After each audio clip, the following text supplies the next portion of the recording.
күршеләр тавыш-тынсыз гына тамаклары туйганчы ашадылар, берәр йотым ширбәт эчеп, шалтыр-шылтыр акча салдылар да, аннары таралыштылар.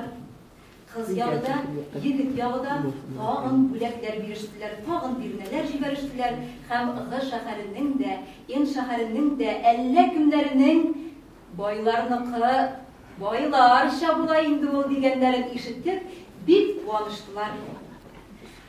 Мәшәкате күп, кызыгы юк бу нәрсәләр бик чынлап ва бик текмәләп эшләп йөри торгач, августның 5-е дә килеп җитте. Бүген Хәяткә кияү күрәсе Зифа баласы кичигән.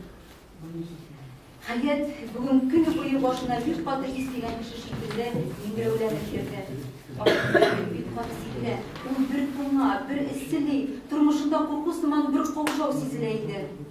Газиза абыстай аны аулап бер бүлмәгә алып кереп, кияү белән ничек мөгамәлә итү турында үзе тиешле сүзләрне сөйләде.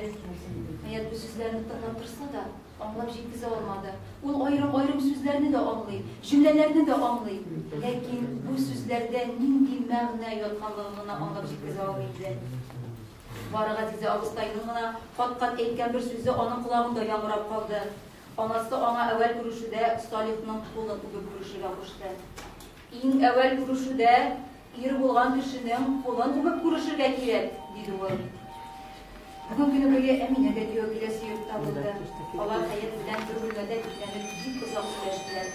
Хәят аңа анасының сүзләрен һәм Салихның кулын үбеп күрешергә кирәклеген әйтте, ләкин Әминә бу киңәшләрне бер дә яратмады. Ул кашларын бераз чыкты да, йөзен җиңел генә җыерып, "Китсәнә инде туганым, егетләр кулын үбеп күрешергә бер дә үбәнигә турма туганым. Күбесе килсәнә Салих үзе синең кулыңны үпсен" диде. Хәят үзе дә Әминә шөгыльләнсә дә, тик эшкә килгәч, анасы сүзен тотума, яки туганын сүзен тоту яхшыракмы, килешкерәк буласын ачыклап җиткерә алмый интегә иде. Әллә нинди бер хавалык аңа туган сүзен тотарга да куша. Моңа кадәр аны чылгап алган урыс егетләре үзләре Хәятның кулын үбәләр иде бит. Әмма бүген ул иң әвәл күргән бер егетнең кулын әвәл күрешүдә һичбер сәбәпсез үзе үпсә, кызлыкның, матурлыкның хөрмәтен җуйган шикелле була иде. Хәят моны үз-үзенә ачык итеп әйтеп күрсәтә алмаса да, йөрәгенең әллә кайсы бер чите белән моны аңлый иде.